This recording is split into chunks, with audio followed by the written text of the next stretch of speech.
Buenas tardes a quienes esperabais. Estamos ya en este Todos Geopolítica. Vamos a comentar toda la actualidad del entorno global, mirando evidentemente a lo ocurrido en China, mirando evidentemente a la decisión de tipos que pueda tomar el Banco Central de Rusia ante el deterioro del rublo en esta jornada en la que ha vuelto a superar los 100 rublos por dólar y en la que el propio Kremlin está preocupado por este asunto porque evidentemente está a su menor nivel desde hace 17 meses. Han paralizado las compras de divisas intentando quedarse más rublos, no inyectarlos al mercado, y en eso están. Pero sobre todo hoy miramos a Argentina. El país de La Plata se juega eso, La Plata. Elecciones en la tarde-noche de ayer, en toda la jornada de ayer domingo, primarias, las famosas PASO, en una Argentina que ha visto con sorpresa cómo Javier Milei se ha colocado el primerito en esas elecciones. Es verdad que dentro de 60 días es la segunda vuelta y es verdad que hay mucho que cocinar, mucho que hablar y sobre todo mucho que analizar antes de que llegue esa segunda y definitiva vuelta, pero ojo, porque el oficialismo peronista, sumando a unos y a otros, es decir, a esa parte que viene del gabinete social y a Sergio Massa, el ministro actual de Economía, que quiere ser presidente y es quien se presenta, está en el entorno del 26%. En un entorno algo menor está la oposición y luego Milei, que parecía, bueno, la llave a abrir la puerta del gobierno a unos u otros, especialmente a la oposición, si es que querían enfrentar a un peronismo que ha salido bastante mal parado de esas primarias de ayer. Resulta que se ha sacado el 30,2% de los votos. Sorprende por el volumen y sobre todo porque quizá esto sea solo el síntoma final de un descontento popular que ya no sabe en Argentina a dónde mirar. Vamos a echar un vistazo a todo esto y vamos a analizarlo, evidentemente, y me permitan saludar primero por lo que le toca a Ezequiel Vistoletti, doctor en Ciencia Política, profesor de Relaciones Internacionales en Alemania, pero Ezequiel, muy de cerca, imagino, vigilando esas elecciones. Muy buenas tardes, ¿cómo estás? Hola José, ¿qué tal? Hola a la audiencia y hola a mis compañeros de tertulia. Sí, claro, atento a lo sucedido ayer, sin lugar a dudas. Está también ahí, le ven a Ariel Unpierrez con nosotros, economista, historiador, especialista en geopolítica. Un gustazo también tenerlo ahí. Muy buena tarde. Un placer, un placer. Y ven también a Eduardo Irastorza, profesor de OBS Business School. Muy buenas tardes. Muy buenas tardes. Los tres saben mucho más que yo y lo explican mucho mejor. Quizá en ese orden, Ezequiel, Ariel, Eduardo, ¿qué pasó en Argentina anoche?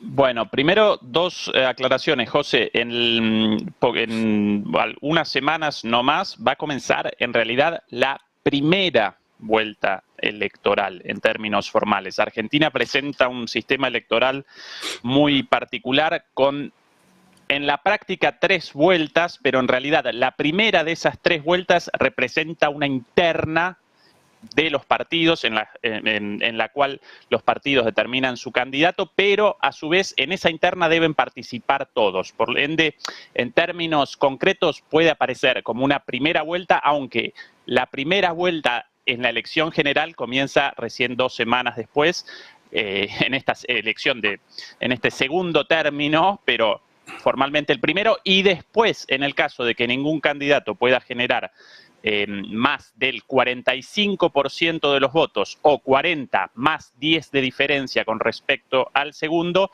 entonces sí comienza un balotaje, una segunda vuelta formal otra vez. Segunda formal, pero en realidad, incluyendo estas internas, la tercera vuelta. Con lo cual, bueno, eso determina que a pesar de la sorpresa de los resultados de ayer, la elección no aparezca definida de ninguna manera, ya que presenciamos una situación de 3 tercios. Milei con 30%, la verdadera sorpresa, Juntos por el Cambio con 28%, y Juntos por el Cambio, básicamente el PRO, la derecha tradicional, ¿sí? Y el peronismo con 27%. Entonces aparecemos en un escenario de esas características, 30 con Milei como representante de la nueva extrema derecha en Argentina, Juntos por el Cambio con 28, la derecha convencional, y el peronismo con un candidato también ideológicamente situable en la derecha popular, con 27%. Así que la elección no aparece definida. Sí, presenciamos evidentemente en una elección con 3 candidatos de derecha un giro del electorado y del sistema político muy grande, porque una vez más, el candidato del peronismo representa un candidato de lo que podríamos caracterizar como la derecha conservadora popular, ¿sí? De ningún modo un candidato de izquierda, así que acá parece un fracaso total y absoluto de las fuerzas de izquierda en toda su extensión.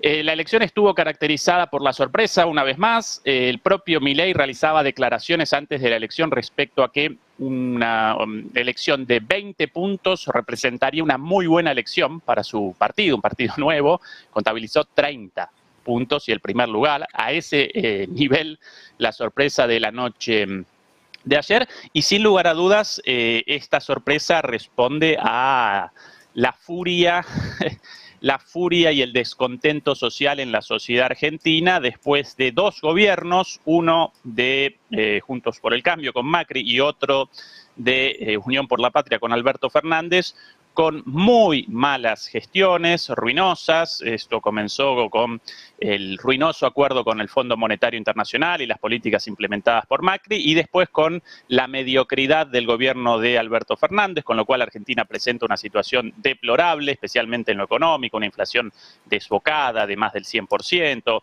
problemas en todos los ámbitos de la economía, y esto determina que un candidato como Milei, verdaderamente estrafalario, pueda aparecer en primer lugar debido a lo que muchos analistas caracterizan como un voto furia. Yo lo caracterizaría más bien, perdón, como un voto bronca, así lo llaman. Yo lo conceptualizaría como un voto furia, más aún que un voto bronca. ¿Por qué? Porque de ninguna manera sin un descontento y una furia generalizados podría un personaje tan estrafalario como Milei aparecer en el primer lugar de las elecciones en un país como Argentina. Recuerdo sencillamente algunas de las características de Milei, por ejemplo, de sus propuestas, entre comillas.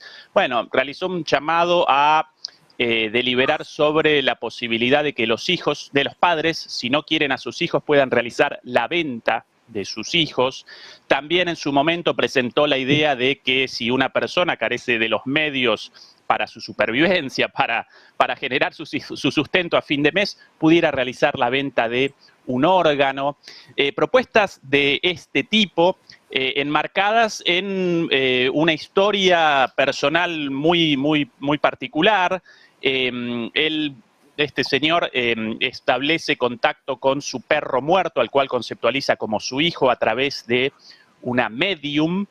Todas estas cosas contadas por él, no estoy presentando nada dicho por la oposición, sino cosas contadas por él mismo. Y a través de esta medium también, según él mismo, establece contacto con Dios. Y Dios solicitó que participara en las elecciones y por eso él determinó participar. Entonces, bueno, ¿por qué este señor puede representar esa bronca, esa furia del electorado? No por su historia así de loca, no por sus propuestas así de delirantes, sino por sus formas, ¿sí? En todas sus participaciones y sus apariciones públicas protagoniza episodios de furia, a los gritos, refunfuñando contra todo el mundo. Bueno, y esto conquista las voluntades de toda esa gente muy enojada, muy descontenta, tanto con el gobierno actual como con el gobierno anterior, y de ahí esta tremenda sorpresa. Esa es la situación. Ezequiel, una vez más, sí. Digo, por enfocar todo esto y repreguntar, ¿no? Y también dar paso a Ariel y a Eduardo. El Banco Central de Argentina ha devaluado el peso hoy un 18,3%. Hoy, insisto, eleva el precio del dólar a los 365 pesos, es decir, 67 más que el viernes, que cerró en 298,5. La caída es la más brusca en el peso desde agosto del 19, que la moneda argentina ya perdía en ese momento un 25% de su valor, tras las primarias que entonces ganaba Mauricio Macri. En estas elecciones también pasó, ¿no? Como bien enganchaba, no solo una primera vuelta al uso, pero como bien contaba Ezequiel. Faltaban algunos meses en aquel entonces para que llegara el gobierno. Macri intentó estabilizar la moneda prometiendo pagos internacionales. Aquí lo que se está prometiendo es la dolarización de la economía. Más allá de todo este resumen, este perfilado que le hacía Ezequiel, bastante acertado, por cierto, a Milei, dicho por el propio Milei, como él comenta, el hecho es que el enfado, el voto de furia, que le vamos a coger la expresión a Ezequiel, y sobre todo el hecho de que el peso parece darlo por perdido ya el argentino medio, también pueden estar pesando en estas decisiones de, miren, con perdón de la expresión, al carajo ya todo. Ariel. Sí, claro. Sí, hay todo eso, esa descripción, esa síntesis que tú acabas de hacer, José y Ezequiel, es lo que se vive. Yo estoy en Argentina aquí, es lo que se vive. Digamos, Argentina es un país, y como yo no soy argentino, soy uruguayo, pero vivo aquí en Argentina, puedo hablar con un cierto desapego emocional. Digamos, primero una enorme tristeza por las cosas que están pasando, problemas de violencia, de pobreza, de desocupación, pero sobre todo de una Argentina que desde hace 70, 80 años, ¿no? Uno puede poner los números que quiera, está desorientada, está un país que hace 100 años atrás era la quinta, sexta, cuarta potencia del mundo, tenía industria atómica, industria automotriz, industrias metalmecánicas, satélites, 3 premios Nobel en química y en física y demás. En fin, tenía un combo maravilloso y un porvenir impresionante, sobre todo con las riquezas naturales que tiene este país, con un pueblo con una inventiva y una imaginación y una creatividad inagotable. Y pasó lo que, digamos, lo que está a la vista, un país endeudado, quebrado, en fin, con todas las dificultades que todos sabemos. Y este señor, Milei, que yo sinceramente me cuesta hasta mirarlo por la televisión, porque, como decía Ezequiel, es tan agresivo, tan desagradable en su estilo, pero que yo creo que nadie lo mira mucho más que eso que él expresa, que es bronca, odio a la casta política, como él dice. Él dice, yo soy de afuera, no vengo de la política, empezó hace 3, 4 años, no lo sé, y viene de afuera. Entonces, toda la casta política, lo que sería la élite, llámalo como quieras, de todos los partidos políticos. Entonces, él dice eso. Y yo creo que la gente se queda en eso. Todos los detalles que acaba de mencionar correctamente Ezequiel sobre su trasfondo ideológico, político, su proyecto, nadie lo escucha. Lo único que quiere la mayoría de una gran parte de la sociedad, pero sobre todo, mira tú qué curioso, José, sobre todo los jóvenes. Mis amigos más jóvenes, aquellos que tienen menos de 35 años, que ya te digo, no miran, ni miran televisión, ni leen los periódicos, ven un poco algo en las redes sociales o de vez en cuando, escuchan de él ese mensaje, hay que romper toda esta casta política, son todos ladrones, no sirven para nada y la sociedad tiene que cambiarlos a todos. Esa parte de la sociedad, esos jóvenes que, como digo, escuchan ese mensaje, metamensaje y dicen, lo voto. Y tengo muchos amigos, te diría que la mayoría de mis amigos que están en ese rango etario, 35 años, dicen, voy a votarlo a Milei. Y cuando uno le pregunta esto que acaba de decir Ezequiel, pero mira que este hombre dice que hay que, bueno, privatizar todo, desde ya la salud, la educación, nadie tiene que beneficiarse de ningún beneficio del Estado. Dice, bueno, pero no importa, lo que importa es que se vayan todos los políticos. Bueno, ahí empieza, pero esta es una sensación que yo me permitiría decir que de alguna manera la puedo traspolar a todos los países occidentales, más o menos. Hay un hartazgo con la sociedad, hay una crítica profunda a la clase política, a la élite política o a la casta política, como él dice, y una desorientación. Y entonces aquí pasa lo que pasa, que es cierto lo que dice Ezequiel, la derecha, él expresa la derecha, pero lo curioso es que la derecha argentina, los grandes empresarios, no simpatizan con Milei.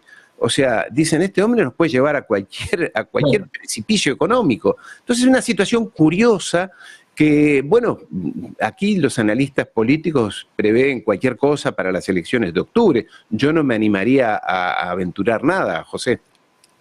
No, está complicada la cosa. Es verdad que aparte de este marco que hacéis, en el que encuadráis a Milei, cuidado, porque es verdad que hay mucho voto de, mira, estoy tan harto, tan quemado, que esto es lo que hay. Es verdad que hay parte en eso, pero cuidado que no es, alguno decía por ahí, ¿no? ¿Qué hace como de menos al votante? No, cuidado, la razón de cada uno es la razón de cada uno y el votante hay veces que, como total no te voy a creer las medidas económicas, porque Ezequiel lo decía al principio, el gobierno actual de Alberto Fernández viene muy dañado y el candidato que presenta para la reelección es el ministro de Economía. Y esto es importante decirlo en un momento en el que está muy tocada la economía argentina y no solo no consigue salir, sino que amenaza una sombra ya no de crisis, en la que Argentina vive inmerso y parece que no pasa nada, sino una sombra como de 2001, que esa sí resulta más aterradora. Y en ese marco, pues hay muchos votantes saliéndose. Se me queda eso suelto, que no me respondían Ezequiel ni Ariel. Eduardo, el dólar y volver al dólar, más allá de estatalizar o no, ojo con esta medida que puede darle una crisis tremenda a una generación, pero también puede ser una solución, una puerta al sótano para las siguientes. Sí, yo creo que el tema de la dolarización ha sido uno de los aspectos que más han pesado en el éxito de este señor, de Milei, porque ha sido muy claro. Hay que dolarizar el país, no le duelen prendas en perder esa independencia económica que hay detrás del peso, por lo menos una voluntad de que así sea, ¿no? De ese prurito, ese orgullo nacional. Él hace borrón y cuenta nueva y, lógicamente, las nuevas generaciones, pues como acaba de señalar Ariel, pues lo miran con una esperanza, es decir, peor no nos puede ir, están pensando ellos. Nos vamos a encontrar con un Estado que no atienda nuestras necesidades en el futuro, con un Estado que no nos permite acceder a la vivienda, hagamos lo que hagamos, vamos a vivir mucho peor que nuestros padres, etcétera, etcétera, etcétera. Y esto lleva a una serie de etiquetas. Y yo quería centrarme en mi reflexión en esta idea, en las etiquetas, ¿no? Ningún periódico español, que son los que he leído, se refiere a Milei como algo menos que ultraderechista. Bien, me parece bien, o sea, que lo definan como ultraderechista, pero yo creo que lo importante de esto es saber qué entendemos por ultraderechista. Yo recuerdo una anécdota preciosa de Unamuno, que en cierta ocasión se subió a un tren camino de Salamanca, cogió el tren en Madrid, y un alumno suyo se subió a su departamento y le dijo: maestro, ¿usted cree en la libertad? Y le dijo: mire, yo voy a Salamanca, el tren tarda 3-4 horas en llegar, primero tendríamos que ponernos de acuerdo en qué es la libertad y luego ya le daría mi opinión y no tengo tiempo, ¿no? Entonces, hoy en día con la etiqueta de ultraderecha se está metiendo absolutamente a todo.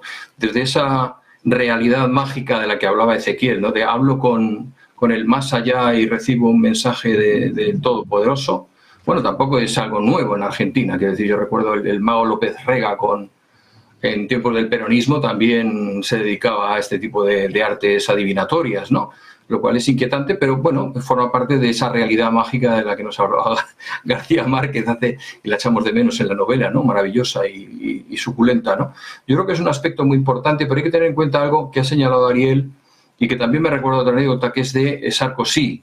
En cierta ocasión le preguntaron a Sarkozy, ¿qué es un votante de Le Pen? Un votante de Le Pen es alguien al que han atracado 2 veces y ha perdido su trabajo. Es un izquierdista al que han atacado 2 veces y ha perdido su trabajo. La prueba, el paradigma lo ponía en Marsella, que era un lugar que era cuna de la izquierda más radical francesa y que ahora es un feudo de Le Pen. Pues ese vuelco se puede estar dando también en muchos otros escenarios. Antes Ezequiel hablaba de eso, ¿no? De ese populismo transnacional al que estamos abocados en muchos sitios, ¿no? Y Ariel también lo señalaba, ¿no? Es decir, es que al final, que esto no es el caso exclusivo de Argentina, es que esta realidad se está dando. Y esto me llevaría a una reflexión todavía más curiosa, y es el hecho de que parece que la sociedad se está polarizando como en tiempos de la Revolución Francesa, en donde el Estado ya no son los paganos, los no funcionarios, aquellos que no reciben ningún tipo de subvención y sostienen con sus impuestos a la sociedad. La nobleza es el estamento político que sostiene el Estado, y la Iglesia pues es la infinidad de organizaciones que reciben dinero en función de su buena voluntad, ¿no? Y al final todo descansa, en aquel momento descansaba en el Estado llano. Yo cuando pienso en España, no voy a hablar de Argentina, el 56% del empleo que se ha creado en España en los últimos 4 años es funcionarial. Y no cualificado, ¿eh? Atención, no estoy hablando de una escuela funcionaria como la francesa, profunda, establecida, orientada, dirigida, que es aspiracional para cualquier estudiante. No. En absoluto es eso. No, aquí en España no, desde luego. Ya que se refiere a la Revolución Francesa, y por ponerles de nuevo el marco hacia la siguiente pregunta, hay unos grandes olvidados en esa revolución que se dio en llamar los iguales. No sé si conocen ustedes a estos tipos, pero fueron el germen de la revolución y luego se los pasaron a todos a cuchillo. Los quitaron de en medio y ya se quedó Napoleón con su asunto, ¿no? Pero claro, había un punto en medio que eran esos iguales que ni eran de tanta soflama ni eran de tanta historia, quizá eran los más idealistas. Pero en el día de hoy, a día de hoy, y ya no solo en Argentina, les traslado la pregunta en general, no se ve. Se vienen las elecciones de Argentina en octubre, van a venir las de Turquía, han venido las de Turquía, ya se han convocado y se quieren convocar también en Estados Unidos, en Alemania, en Taiwán. O sea, viene un 2024, Y España. En España, bueno, pero en España estamos todavía en esto ya. En España estamos todavía con el... Pero en España digamos que ya hemos votado, ¿no? Pero ahora les queda, que ya hemos visto un poco el resultado. Bueno, vamos a ver si no votamos otra vez. Sí, eso es verdad. Pero ya veremos, que Sánchez siempre ha sabido cuánto quiere pagar, para seguir siendo presidente. También se lo digo. No digo que le compense o no le compense al Estado, pero él sabe cuánto quiere pagar. Se vende fácil. Está en oferta. Sí, no sé. Pero hay elecciones, decía Alemania, por el Partido de los Agricultores. Pero me vale casi cualquiera, porque en casi todos hay ese tipo de populismo, si quieren, que comentaba Eduardo. Y les traslado la pregunta. ¿Esto va a llegar a calar? Quiero decir, ¿Milei de verdad va a poder ser presidente en Argentina? ¿Ustedes ven esta situación como algo real? ¿Y ven ese cambio? Y sobre todo, el contrapunto, por eso les mencionaba a los iguales. ¿Es que ven alguna otra opción? En cuanto a las posibilidades electorales, sí, sin dudas presenta buenas chances de conquistar la presidencia, aunque la elección no aparece definida de ningún modo con estos 3/3. Pero con relación a esta contextualización de lo sucedido en Argentina en el marco de el deterioro de las democracias a escala global, en el marco de una reconfiguración del orden mundial, de la economía global, yo presencio, tanto en Argentina como en el resto del mundo, pero en el caso de Milei más aún, un proceso de tiktokización en los jóvenes de 35 años o de 30 años para abajo. La idea de, o una situación en la cual la capacidad de debate y de asimilación de ideas o de propuestas responde a la lógica de TikTok, de videos cortos de 10 segundos, 15 segundos, y en este marco puede aparecer una cuestión como la dolarización de la economía argentina, como una propuesta sin el más mínimo contenido, el más mínimo sentido, y que mucha gente recoja esta propuesta como algo posible, sin conocimiento alguno de que, por ejemplo, en 1991 Argentina realizó una dolarización de su economía de facto a través de la ley de convertibilidad con Menem, y eso desencadenó la peor crisis en la historia económica argentina en 2001. Además de eso, para realizar una dolarización, deberían aparecer dólares a disposición como aparecían en el 91 gracias a un préstamo del Fondo Monetario Internacional. En este caso no aparecen y por ende, antes de esa dolarización, la economía argentina debería realizar una devaluación del 2000%, José, vos recién presentabas esto del 16%, bueno, Milei y sus economistas realizan un llamado a una devaluación de ese calibre para que descienda el salario y desciendan los precios en general a el nivel equivalente a la cantidad existente de dólares en las reservas actuales, mínima, con lo cual Argentina presentaría un poder adquisitivo menor a los países del África subsahariana, ¿sí? Pero claro, nadie dentro de este fenómeno de tiktokización aparece al tanto de la historia vivida por Argentina respecto a estas propuestas, o al tanto de lo que connotaría, o al tanto de que de ningún modo, en el caso de una victoria electoral de Milei, podría materializar esta propuesta porque lo rechazaría todo el arco político e incluso una buena parte del arco económico de los propios empresarios en la Argentina. Pero esta idea, así como los gritos y sus formas y el pelo despeinado, presenta muchísimo éxito en conquistar a ese electorado tiktokizado. Esa es una de las, en mi opinión, características fundamentales para poder conceptualizar lo sucedido. Y en respuesta una vez más a tu pregunta, José, sí, presenta chances de victoria. Ahora, no va a poder materializar ni el 10% de sus delirantes propuestas en el caso de conquistar la presidencia. Bueno, vamos a verlo. Es verdad que al final todo el mundo acaba atado de pies y manos. A mí el mejor ejemplo de esto en la política actual me parecía Alexis Tsipras, en Grecia, cuando llegó al poder prometiendo, bueno, pues un montón de cosas y se tragó la mayor privatización de la historia de Grecia, siendo él, en teoría, bueno, alguien abocado a los estamentos sociales. ¿Crees que Milei tiene opciones? ¿Veis salida al populismo en algún sitio? Porque nos estamos metiendo con Milei, pero pasa en todos los sectores y casi en cualquier arco político, en cualquier parte del arco político, e incluso partidos de todos los partidos tradicionales están también volcados en el mensaje del populismo. Ariel, Eduardo.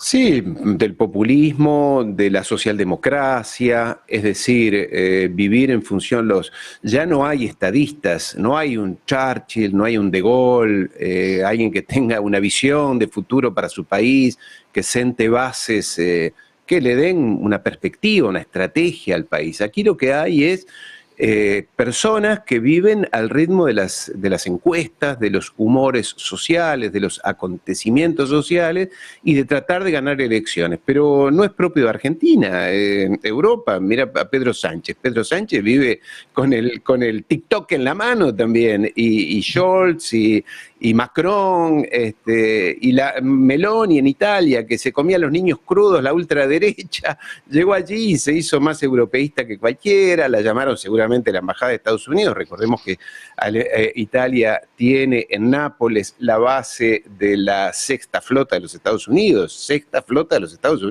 que controla el Mediterráneo, la mitad del Atlántico y demás. La llamaron y le habrán dicho, está muy bien, Meloni, pero el camino es por aquí, no por allí, y se puso en camino y correcto, e hizo lo que tiene que hacer.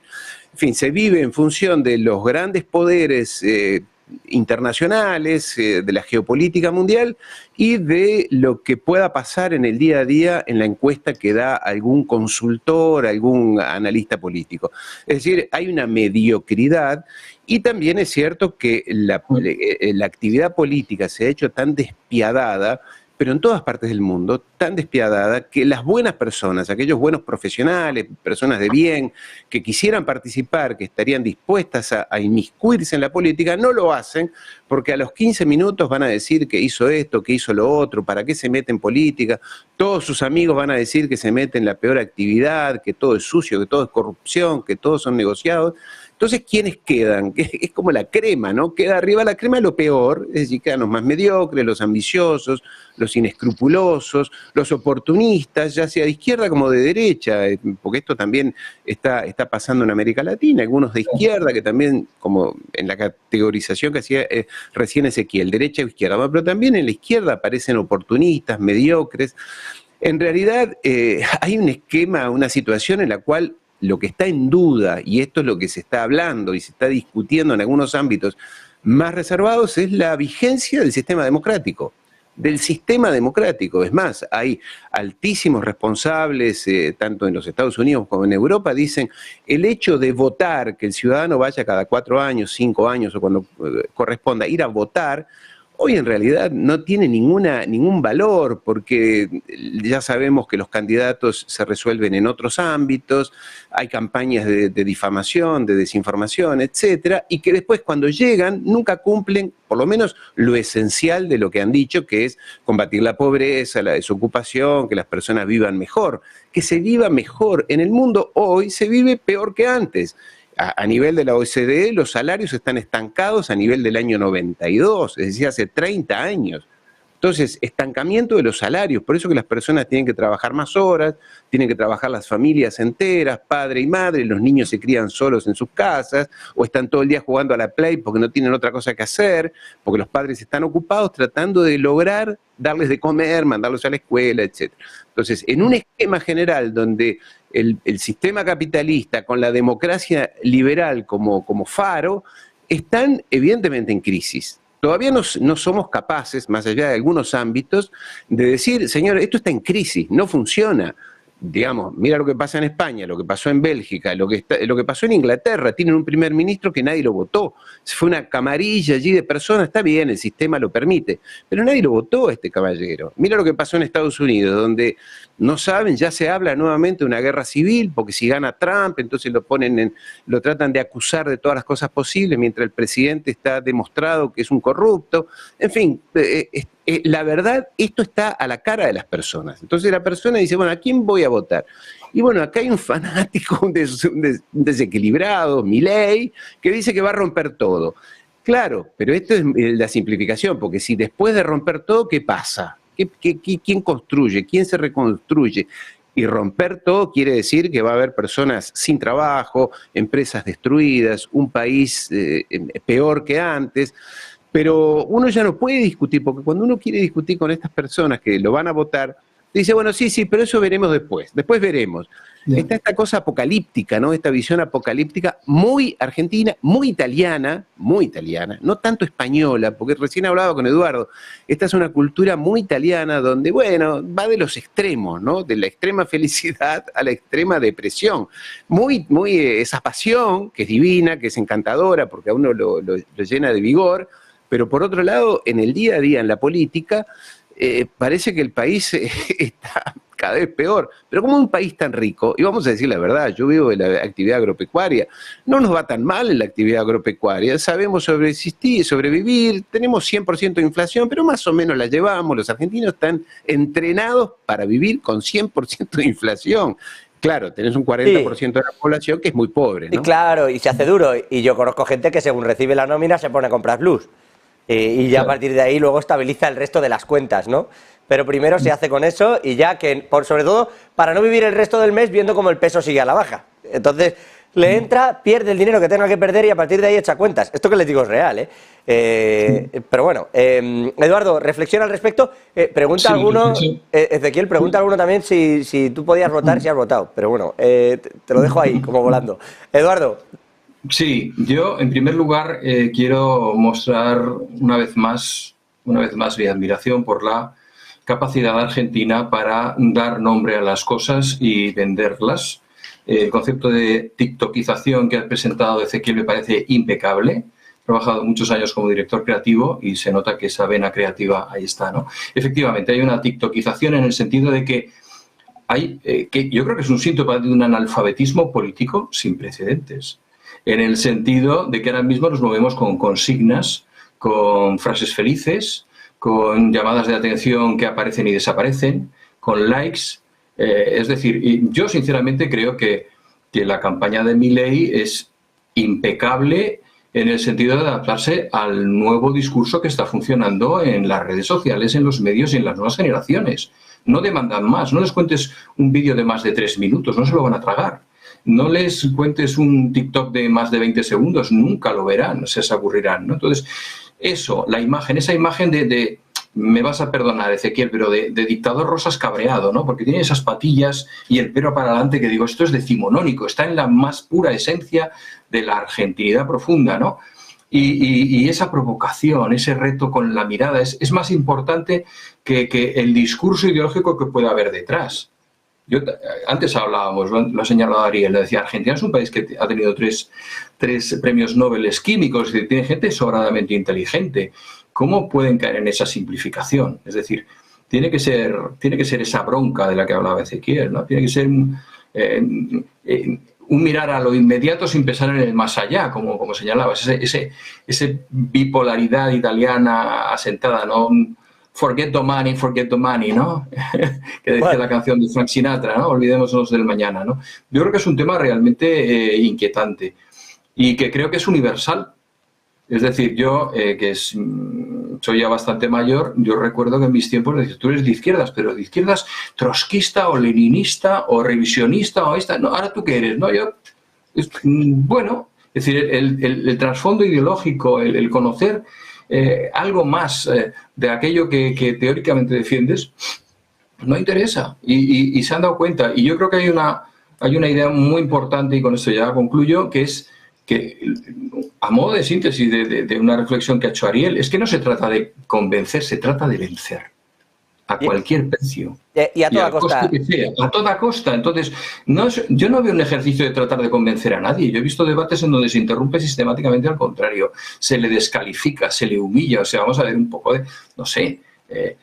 Y esto realmente es la parte más preocupante de todo esto. Y si lo vemos en Estados Unidos, que yo creo que es el dato, es decir, nunca en la historia de Estados Unidos se ha planteado una situación como la actual, en la cual el nivel de descalificación de los dos candidatos es, pero de cárcel. En los dos casos están apuntando en esa dirección, ¿no? Digo, esto no se había dado nunca, ni con Nixon ni Kennedy, ni jamás en la historia. Y lo que está por ver, sin que Nixon ni Kennedy fueran tampoco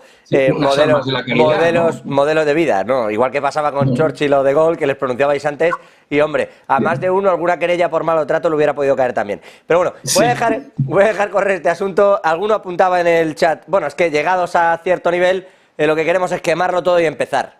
Si hay que hacerlo con dólares o como sea, ¿no? Alguien desde Argentina hacía ese análisis. Si me parecéis, y mientras Ezequiel medita si nos cuenta si ha votado o no, vamos a parar 3 minutitos y regresamos. Quiero hablar también de la cumbre de los BRICS del próximo 22 al 24 de agosto, y ojo, porque ahí sí que hay una redefinición del orden mundial clarísimo. Quiero decir, los BRICS, nos guste o no, que no sé qué saldrá después ni cuál es el nuevo sol, pero el 43% del PIB le pertenece a los BRICS frente a un 27% que generaría el G7, para que uno más o menos se haga la idea de la dimensión y la importancia de esa reunión. Ezequiel, ¿nos cuentas o no?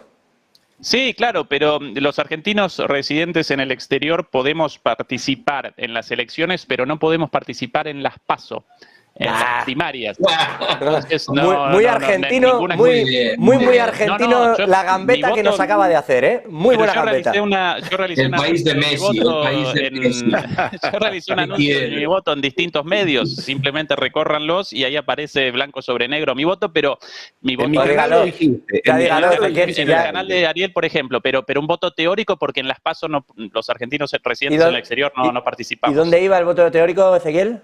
Mi voto al candidato Juan Grabois, con 5% total, así que sin mucha relevancia, pero bueno, ese es mi voto. Al hombre encargado de lo social. Ezequiel, Ariel, Eduardo, no os mováis, volvemos en 3 minutos y miramos al resto. Gracias, Ezequiel, siempre. Hasta ahora mismo.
No puede volver atrás y cambiar el principio, pero puede comenzar donde está y cambiar el final. En Luna Sevilla queremos ser su asesor financiero de referencia para mejorar su presente y su futuro patrimonial, prestando nuestros servicios como agentes de Caser Asesores Financieros. Somos una empresa con una clara apuesta por la formación de calidad, la información transparente y objetiva, y por el asesoramiento financiero personalizado y continuado. Visite nuestra web lunasevilla.es o llame al 91 762 3442.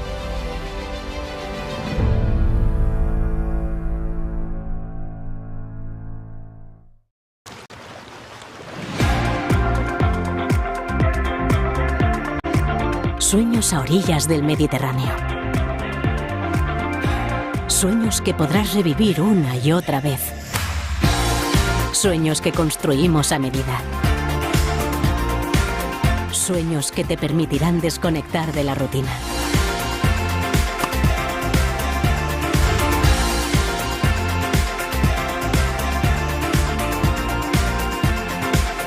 Vive la vida. Sueña despierto. ¿Se puede poner a prueba vuestra tecnología de trading? Sí. ¿Y vuestra ejecución funciona al milisegundo? Sí. ¿Y vuestros spreads están entre los más bajos del mercado, no? Si quiere, puede probar nuestra primera demo. Es difícil encontrar un broker que cumpla con todas sus expectativas. O quizá no tanto. Active Trades, broker online desde 2001.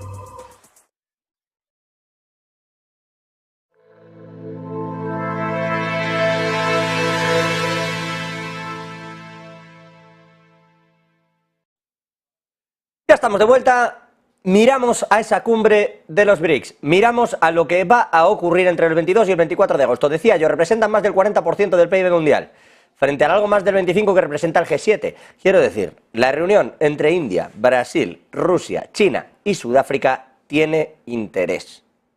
¿Qué va a salir de ahí? Bueno, Vladimir Putin sigue mandando mensajes desde Rusia, aunque es uno de los que no acudirá, salvo en determinados vídeos o intervenciones que pueda hacer telemáticamente, pero no acudirá, entre otras muchas cosas, para evitar un problema geopolítico de relevancia, un problema importante, y es que pueda una injerencia exterior intentar su detención en Sudáfrica, aunque el propio presidente de Sudáfrica hubiera descartado que desde dentro eso fuera a ocurrir.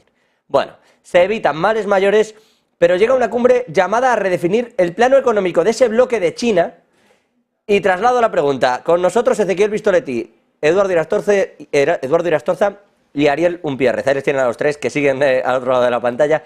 Les traslado la pregunta. Al margen de redefinir sus propias condiciones económicas, ¿van a redefinir también las del bloque anglosajón? Sí, bueno, sí. Digamos, aquí más que las intencionalidades de cada uno de los actores, de un lado anglosajón, BRICS y demás, hay un proceso inevitable y que no se puede ya frenar, hay una dinámica que no se puede frenar, y es que el mundo, que era unipolar, como se dice, después de allá de la caída de la Unión Soviética, había un solo jefe, los Estados Unidos a nivel mundial, tanto económica, financiera como militarmente, comercialmente. Ese mundo se terminó. ¿Qué es lo que siempre ha pasado con los grandes imperios? Llamemos a los anglosajones como un imperio, para ser simple. Eso se terminó, ese mundo donde uno solo maneja y dicta leyes y establece condiciones, eso se terminó. Empezaron a haber otros actores y otros agrupamientos. Yo quiero recordar que junto con los BRICS, que es muy importante, que se va a reunir la semana próxima, también hay que poner ahí al lado a la Asociación de Cooperación de Shanghái, que junta a la India, China, Rusia, etcétera, los países de Asia Central, que son más que el 50%. O sea que estamos hablando de que realmente el PBI del mundo, la riqueza del mundo, se está generando en otros países que ya no son necesariamente ni los Estados Unidos ni Europa. Otros jugadores que hablan de economía, de finanzas, de temas militares, de geopolítica y demás. Entonces, yo creo que no hay ni que asustarse, no es que vienen los comunistas a comerse todos los niños crudos de Occidente, sino que tampoco es que no pasa nada y que aquello allí no existe. El Wall Street Journal titula hoy que la crisis del sector inmobiliario de China se va a explotar la burbuja. Ese titular yo lo he leído en el Wall Street Journal creo que 20 veces en los últimos 10 años, lo cual no quiere decir que no haya crisis allí, pero siempre está, cuidado que aquello no es así, no está tan bien, puede haber una crisis, en cualquier momento explota. Lo que tú mencionabas, José, de la crisis del rublo, entonces se cae la economía rusa, un poco fue lo que justificó la empujada empujar a esta guerra y sobre todo alentarlo a Zelensky. Mezclo todo, pero tiene todo que ver. De alentarlo a Zelensky a que siguiera la guerra porque en cualquier momento quebraba la economía rusa, entonces el mundo iba a ser feliz de esa manera. Nada de eso pasó. Las famosas crisis inmobiliarias, burbujas inmobiliarias allí en China, no se producen, lo cual no quiere decir que no caigan empresas. Sí, pero se reequilibra todo. En fin, lo que viene es un mundo donde hay muchos actores, donde hay que considerar otros actores, pero sobre todo hay que considerar que va a haber un nuevo tipo de relacionamiento mundial. Hasta ahora era los anglosajones que ponían condiciones, deuda externa, y si no te gusta te provoco una invasión, te hago una desestabilización, un golpe de Estado, en fin, te hago una guerra, mando mis marines, cuidado que vienen mis tanques de guerra y demás. Y un mundo en el cual otros señores rusos, chinos, demás, que dicen, capaz que nos podemos relacionar de otra manera. No son ni buenos ni malos, pero dicen, apostemos al desarrollo de las infraestructuras en los países de África, de Asia, de América Latina, apostemos a una integración económica, a la cooperación económica, apostemos a un nuevo tipo de relacionamiento que es diferente al de los anglosajones, y que quiero decir con esto, y con esto concluyo, que lo que nos acostumbraron los ingleses en los últimos 200 años es a una prepotencia y a un avasallamiento tan brusco que creemos que así siempre fue y así siempre ha sido el ser humano. Y como historiador tengo que decir que nunca fue así. Todos los imperios llegaban, conquistaban, oprimían, pero en un determinado momento aflojaban y dejaban a sus súbditos que vivieran, que desarrollaran sus negocios, sus culturas, sus religiones, dejaban vivir. Esta gente no deja vivir a África. Mira lo que está pasando ahora con Níger. Quiere sacar la cabeza a Níger y ya están mandando a otros africanos a que le hagan la guerra.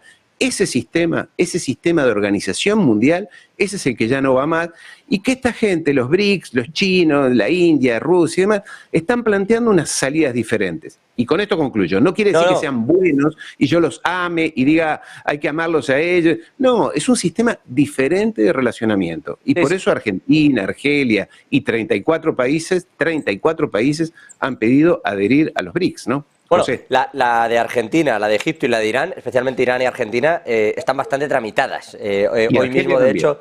¿Qué? Y Argelia también. Y Argelia también, efectivamente. Son trámites que llevan muy avanzados, porque luego esa lista engorda hasta los 30 y tantos países, como dice Ariel, pero algunos simplemente tienen una solicitud o simplemente lo han dicho, no hay ni algo formal todavía. Pero es verdad que está ahí esa lista. Bueno, de todas formas, y siguiendo en esa línea de los que se ven, los que llegan, los imperios que caen y no... ¿Y qué nos han dejado los romanos, que decían en aquella película? ¿Qué nos han traído los romanos? Bueno, las calzadas, las calzadas sí que más, ¿no? Que algo siempre queda, siempre hay de una mano y de la otra y no sé, quizá lo de polarizarse nos esté llevando a estos puntos. ¿Cómo veis la reunión de los BRICS, Eduardo, Ezequiel? ¿Qué creéis, sobre todo, que va a salir de ahí? Más allá de la declaración de intenciones, que ya sabemos y va muy en la línea ideológica de lo que acaba de decir Ariel, ¿qué va a salir de facto? ¿Cuáles son los hechos que de verdad, oye, van a salir de ahí con un banco BRIC, que parece que no, pero van a salir de ahí apostando por los yuanes, van a salir de ahí con otros 15 países adheridos? ¿Cuáles son los hechos? Ezequiel, Eduardo. ¿Respondo yo, Eduardo? ¿Puedo? Sí. Bueno, más allá de la telenovela respecto a la participación de Putin, aparecen precisamente esas 2 o 3 cuestiones como fundamentales. Por un lugar, el ingreso formal de nuevos países al bloque. 23 hasta ahora, 23 países presentaron una solicitud de ingreso formal, y si realizamos un análisis de los países con este pedido de ingreso, aparece a las claras una lógica bien distinta de la impulsada por las instituciones financieras globales derivadas de Bretton Woods, el Fondo Monetario Internacional, el Banco Mundial, etcétera, etcétera. Por ende, pueden participar países abiertamente enfrentados entre sí. ¿Por qué? Porque aparece el espacio para generar un orden económico y político multipolar o multicéntrico, como lo llamo yo, aún entre países enemistados. Argelia y Marruecos, por ejemplo. Irán y Arabia Saudita, por cierto, desde hace poquito nuevamente en relaciones diplomáticas gracias a a la propia China. Países después de la importancia de Indonesia, séptima economía del mundo, Argentina también, un país bastante importante, Egipto, el principal productor de petróleo en el mundo con Arabia Saudita, Venezuela, países de Nigeria y Senegal, Níger ahora también, países casi en guerra, pero pueden participar todos ahí juntos. Emiratos Árabes Unidos y, si no recuerdo mal, también Bahrein, por ahí, también enemistados. Entonces, eso es una de las cuestiones interesantes y una de las diferencias importantes respecto a la contraparte de instituciones occidentales, entre comillas, y ahí aparece, sin lugar a dudas, una de las cuestiones para la discusión en esta próxima cumbre. ¿Qué más? Además de esto, bueno, la cuestión de la creación de una moneda propia, a la cual podríamos conceptualizar en el marco de la desdolarización. No van a generar una moneda propia en esta cumbre directamente, pero sí pueden realizar avances muy importantes en ese sentido, y eso va a determinar en gran medida las características del nuevo orden mundial, en tanto que vamos a presenciar un tipo de nuevo orden mundial si aparece una moneda de los BRICS verdaderamente asimilada por China, o si en el contexto de la desdolarización, como contrapartida del dólar, en lugar de una moneda de los BRICS, aparece el yuan. Esa es una de las grandes disputas, las va a determinar China y el resto de los países de los BRICS en los próximos años, y va a determinar en gran medida el futuro lugar de China en el nuevo orden mundial. La cuestión de un banco del BRICS, aunque el Banco de Desarrollo del BRICS, cuyo nombre ahora exactamente no recuerdo, Banco de Desarrollo algo, con Dilma Rousseff como presidente, ya fue establecido, pero sí deliberan respecto a la expansión de ese banco y naturalmente respecto a la posibilidad de ese banco de comenzar a participar mucho más fuerte en la estructura financiera global, para que países endeudados, por ejemplo Argentina endeudada con el Fondo Monetario Internacional, pueda solicitar un préstamo de ese banco o de alguna otra institución de los BRICS, realizar los pagos correspondientes al FMI, ya que aparecen acompañados con muchísimas condicionalidades políticas, y después aparecer endeudados con un acreedor en términos políticos mucho más benigno. Así que esa otra cuestión fundamental. Y finalmente, José, aparece una cuestión a menudo soslayada por los analistas cuando machacan con que por ahora el BRICS no generó nada concreto, no materializó nada concreto. La sola existencia de BRICS determina que en el conflicto en Ucrania entre la OTAN u Occidente, si lo quieren conceptualizar de esta manera, y el resto del mundo, bueno, que en ese conflicto el sur global y si lo quieren más concretamente, los países africanos, los países árabes, muchos de los países asiáticos, los países latinoamericanos, gracias a la existencia del BRICS, ya como aparece ahora en este estado aún incipiente todavía, determina que pueden realizar un giro desde el apoyo incondicional y obligado a Estados Unidos y a ese norte global hacia una posición de neutralidad. ¿Por qué? Porque sus espaldas aparecen cubiertas con la existencia ya de este nuevo orden. Así que eso debemos recordarlo antes de realizar críticas concretas respecto a que los BRICS todavía no materializan en estructuras financieras internacionales del peso del Fondo Monetario Internacional o del Banco Mundial, porque su sola presencia ya genera ese campo de posibilidad de acción política para el conjunto de los países del mundo. Y por otro lado, recordemos que hasta la materialización de las instituciones de Bretton Woods, yo recuerdo un proceso de varios años, iniciado incluso antes del final de la Segunda Guerra Mundial, hasta, por ejemplo, la Organización Mundial de Comercio recién aparece décadas después de las reuniones de los acuerdos de Bretton Woods, los cuales generan el GATT en su momento, y después eso metamorfosea en la Organización Mundial de Comercio. Estas organizaciones estructurantes del orden mundial, tanto en lo político como en lo económico, presentan, sí, parecen necesitadas de tiempo, naturalmente, para poder determinar la forma de relacionamiento de los países. Y en ese sentido, yo no caracterizaría a los BRICS como un desarrollo, demasiado lento o excesivamente en ciernes. Realizan avances bastante fuertes y esta nueva cumbre va a aparecer en ese marco, sin lugar a dudas. Vamos a verlo y vamos a ver cómo se reevalúa. Efectivamente, la aparición de ese banco BRICS ya existe. Entre otras muchas cosas es lo que ha hecho. Le ha dado un dinero a Brasil para que en yuanes, por cierto, le pague un préstamo al FMI de parte de Argentina, que tiene, o sea, la cuadratura del círculo en esa operación ha debido de ser mágica, la verdad. Y todo esto con Sergio Massa tragando el asunto en yuanes. Pero bueno, Eduardo, reunión de los BRICS, ¿qué esperas? ¿Qué ves que pueda salir de ahí? La reunión de los BRICS va a ser sobre todo una escenificación. Y una escenificación de lo que ha señalado Ariel, y es un nuevo orden mundial multipolar. Ya, como en alguna ocasión he señalado, Estados Unidos ya no puede estar jugando al póker y al mismo tiempo ser la banca, ¿no? Y decidir por todos cómo va la partida. Eso no va a cambiar de un día para otro, indiscutiblemente. No vamos a ver salir de la reunión de los BRICS un poderosísimo banco capaz de competir con el poder hegemónico, y todavía casi, de Estados Unidos, el mundo anglosajón, ¿de acuerdo? Pero sí vamos a ver una intención de ponerlo en marcha. Vamos a ver también una decidida intención de alineamientos políticos que eran impensables hace tan solo unos 5 años por la mayor parte de los países, de cuestionar la política norteamericana. El simple paso a la neutralidad, como señalaba antes Ezequiel, ya es un paso de gigante. Es decir, han pasado de la condición de siervo a Estado libre pensante. Esa escenificación yo creo que es el síntoma más importante de esa reunión próxima que se va a convocar. No se puede esperar mucho más de ella. Indiscutiblemente la locomotora, igual que Alemania es la locomotora de Europa, pues China es la locomotora de ese invento, ¿no? Y el 20% de Pareto lo constituyen los BRICS.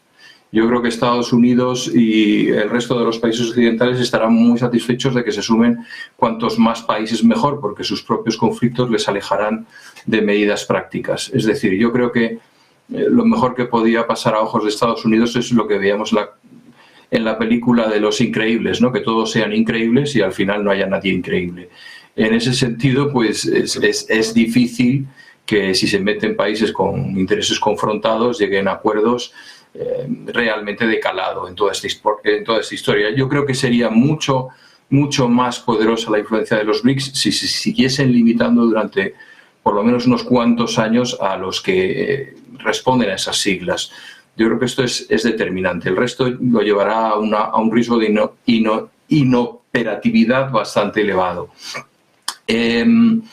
Económicamente, bueno, pues los hechos son tercos, como decía Winston Churchill, al que tú has citado anteriormente, y ya suponen el 49%. Es decir, es que resulta que ya muevo más dinero que tú y tus amigos.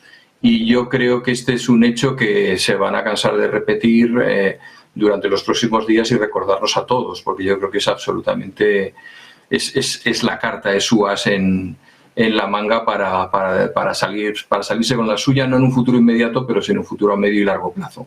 Es decir, una vez más, la evolución del progreso va de Oriente a Occidente, ¿no? Desde los tiempos de Mesopotamia, Egipto, de Europa, de Europa a Estados Unidos, de Estados Unidos ahora en Asia, y probablemente acabe en África y esperemos que algún día vuelva a Europa, ¿no? Y siga su curso. Pero esta es una tendencia ya imparable y yo creo que esta cumbre lo que va a hacer es escenificar esa tendencia imparable, y no solamente imparable sino también innegable. Vamos a ver, desde luego los hechos y los datos son los que son, como estáis comentando. O sea, que el peso por PIB es mayor, es así. También es verdad, porque yo comparaba con el G7, por ejemplo, en cuanto a... Pero hombre, es verdad que en los BRICS son los BRICS, el G7 es el G7, pero es que dentro de los BRICS solo estamos contando Brasil, India, China, Rusia y Sudáfrica. Sí. No es que esté metiendo la lista de 30 socios cuando hacemos ese baremo. Lo digo para que pongamos en dimensión. Sí. Que alguno me apuntaba, es que en el G7 son menos países. No. El G7 es una buena comparativa para medir exactamente cuál es el peso real de aportación al PIB global. Y cuidado, pero es que juntar China y la India ya es un peso importante, que es en realidad lo más relevante de ese dato. Vamos a ver qué pasa, vamos a ver qué sale de esa cumbre y si le parece lo analizaremos. Y por supuesto, pendientes quedamos de Argentina. Hoy se me ha quedado muy poquito y no entramos en Ucrania porque ya llegamos, tocamos las 5 y tengo que seguir con las noticias. Bueno, hay Matías Quesoles y les agradezco siempre su presencia y aprendo, como no puede ser de otra manera de ustedes. Ezequiel Vistoletti, Ariel Umpierrez, Eduardo Irastorza. Placerazo, gracias. Un saludo. Un placer compartir con vosotros. Nosotros frenamos.